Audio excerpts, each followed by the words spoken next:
ห้องดุดสันน้อยงามพี่น้องชื่อทางที่ห้องดุดเลยแถวเลยพี่น้องทักห้องดุดเป็นชื่ออะไรพอเท่าแน่นอนสุดยอดเราเห็นไวทันใจรุดเดียวเลยมันเก็บบ่มัดเด้อพี่น้องต่อจากคลิปที่ไทยมันเนาะพี่น้องไทยมันสับปะหลังอยู่ลุมพูนท่านผู้ชมเลยแล้ววันนี้มาต่อจากคลิปนั้นเนาะท่านผู้ชมคือเฮาได้เจียมทอด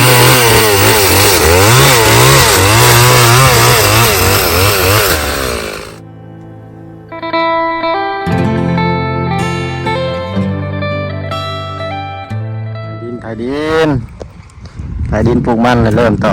มาเนี่ยเริ่มโครงการต่อโครงการ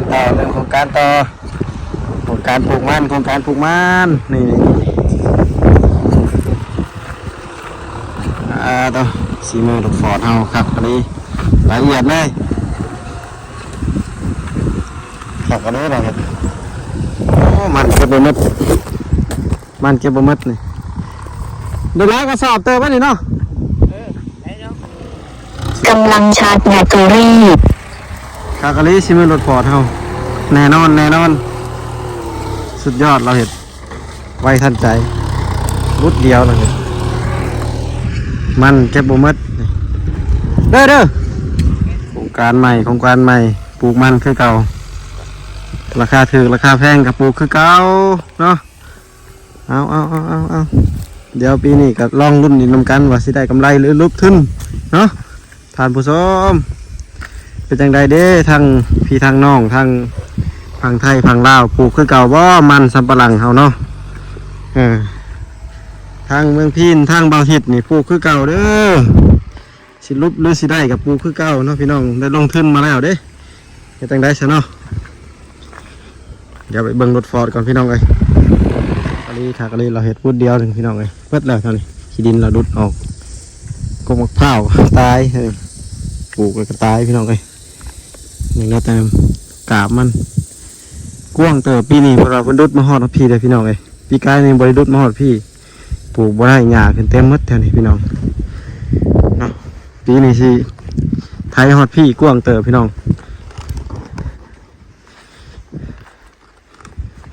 ตัววุดเดียวเราเห็นชั่วโมงปลายพี่น้องเอ้ยเกือบแล้วยังจะยกล่องบาดนี่ไว้เยอะดิซีมือรถฟอร์ดเป็นบ่ธรรมดาไว้เยอะดิมันเก็บมัดทำผู้ชมเลย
มัน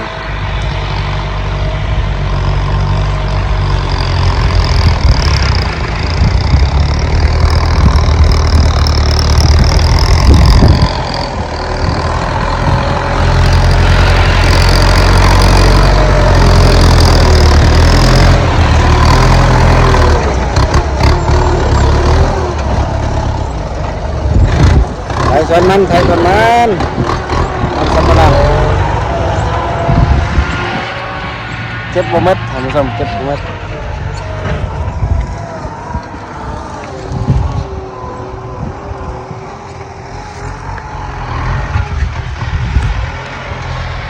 ก็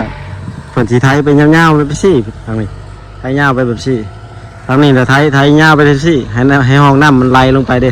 คันเอาไถตัดแบบซี่แหละมันตัดขั้นมันพี่น้องเอ้ยเราต้องไถคันเอาไถไปทางนี้แล้วมันตัดน้ำมันไหลลงไปพุ่นมันตัดขั้นมันเราต้องไถลงไปยาวๆแบบซี่ให้เราไปห้องน้ำไหลลงไปพุ่นเด้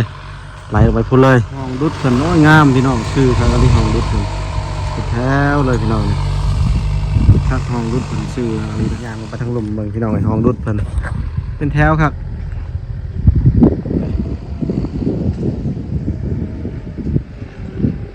บรรยากาศดีได้พี่น้องอยู่สวนนะเห็นนกเมื่อกี้นี่นกกดจักไปทางไหนแล้วท่านผู้ชมเลยพี่น้องต่อจากคลิปที่ไทยมันเนาะพี่น้องไทยมันสับปะหลังอยู่ลุมพูนท่านผู้ชมเลยแล้ววันนี้มาต่อจากคลิปนั้นเนาะท่านผู้ชมคือเฮาได้เกียมถอนพันธุ์ท่านผู้ชมเกียมถอนพันธุ์แล้วเฮาก็มาตัดเนาะขั้นตอนแรกๆก็เฮาได้ขุดตัวนี้เนาะขุดเป็นคุมนี่พี่น้องเลย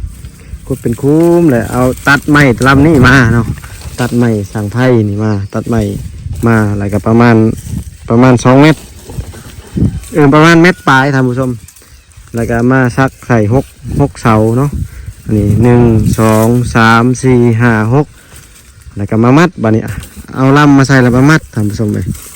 เอาถอนพันธุ์มันสำปะหลังมาใส่เล่นๆใส่แล้วก็จักสติงตัดลงบัดนี้ตัดนี่ตัดนี่แต่บ่ทิศสิตัดใส่ยาวๆเลยได้ท่านผู้ชมเลยบ่ตัดลำสั้นปีนี้เพราะว่าลำมันยาวลำมันลายนะท่านผู้ชมเลยตัดยาวๆเลยปีนี้เนาะลำมันบ่ทิศก็แบบไว้บ่ได้ไว้ตากแดดนะแหละมันจะเป็นเพี้ยท่านผู้ชมเลยเนาะไผมีวิธีการบ่อยากให้ลำมันเป็นเพี้ยบอกในอยเด้อท่านผู้ชมคอมเมนต์บอกกันแน่บ่ทิศบ่ฮู้วิธีการแต่ได้ยินเขาเจ้าว่าลำมันน่ะบ่ควรไว้อยู่ในห่มเขาเจ้าว่าคันไว้ในห่มแล้วมันสิเกิดเพี้ยเพิ่นว่าแล้วก็บ่ควรไว้ให้มันหนาๆเนาะแต่บ่ทิศก็ผิดพลาดแล้วพี่น้องไว้ให้มันหนาๆโพดน่าจะไว้ให้บางๆกว่านี้ท่านผู้ชมเอ้ยแต่ว่าบ่เป็นหยังปีนี้ลำหลายเลยลำบักหลายอยู่ท่านผู้ชมเอ้ยไผอยากได้ไผต้องการมาเอาก็ได้เด้อท่านผู้ชมให้พ่อแต่ใส่น้ำมันคนน้ำมันรถไทยคนขึ้นมาไว้ให้กับพ่อสำนึกบ่เอาเงินเอาค้ำกันเนี่ยขอแต่น้ำมันรถคนน้ำมันขึ้นมาไว้พี่น้องเอ้ยคันไผอยากได้มาเอาได้ทั้งเมืองพีนเนาะมีลำสายพันธุ์ไทยสายพันธุ์คนตางอนท่านผู้ชมเอ้ยมาเอาได้ไผอยากได้เนาะขอแต่น้ำมันรถที่คนขึ้นมาแล้วก็พ่อเนาะคันไผอยากได้คือว่าก็บ่ได้เอาเป็นเงินนั่นแหละว่าซั่นซะเอาแต่ค่าน้ำมันคนขึ้นมาเนาะใครสนใจติดต่อได้ท่านผู้ชมโอเคเอามาใส่อีกบันหนึ่งกับพ่อเดี๋ยวก็ตัดเลยบันนี้พี่น้องเลยเดี๋ยวขั้นตอนนี้เขาสิตัดตัวนี้เนาะพี่น้องแต่หันมาเบิ่งทางนี้ก่อนพี่น้องเลยมาเบิ่งตัวที่เขาแซ่ลำมันนะท่านผู้ชมสูตรที่เขาแซ่ลำมันก็คือมีกะปิแล้วก็100แล้วก็ไข่แป้งนัวเนาะท่านผู้ชมเขาแซ่ลำมันประมาณ30 นาทีท่านผู้ชมเลย30 นาทีเขาจะออกมาแล้วก็ไปปลูกเลยท่านผู้ชมเลยเนาะมาบันนี้ตัดละมันบันนี้มาเอาจับกล้องให้ได้นี่แหละน้องๆมาช่วยพี่น้องเลยเนาะเอาถ่ายให้ไอ้เลยตัดละมันกับบันหนึ่งจับเด้ออะไรที่เด็ดทำน้อยจับละมันให้ได้เด้อ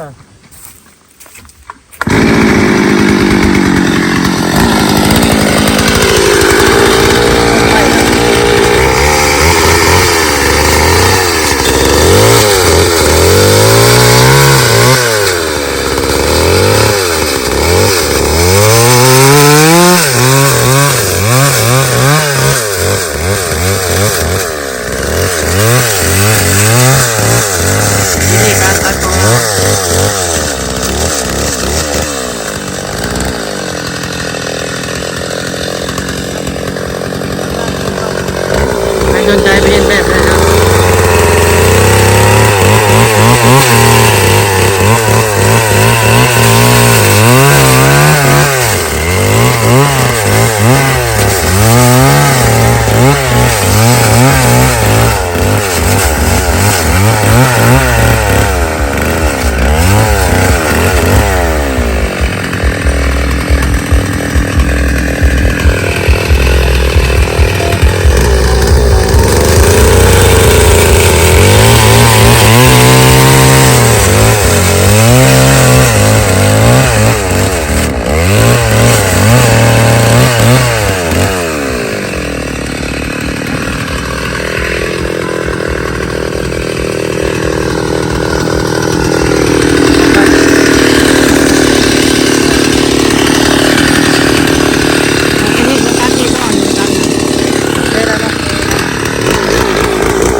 มัดเสือ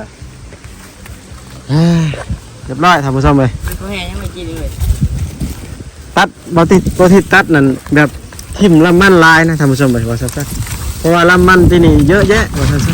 ๆปลูกบ่หมดทำผู้ชมเลยคือบอทิดว่าแหละพาอยากได้มาเอาโลทำผู้ชมเลยขอแต่เงิน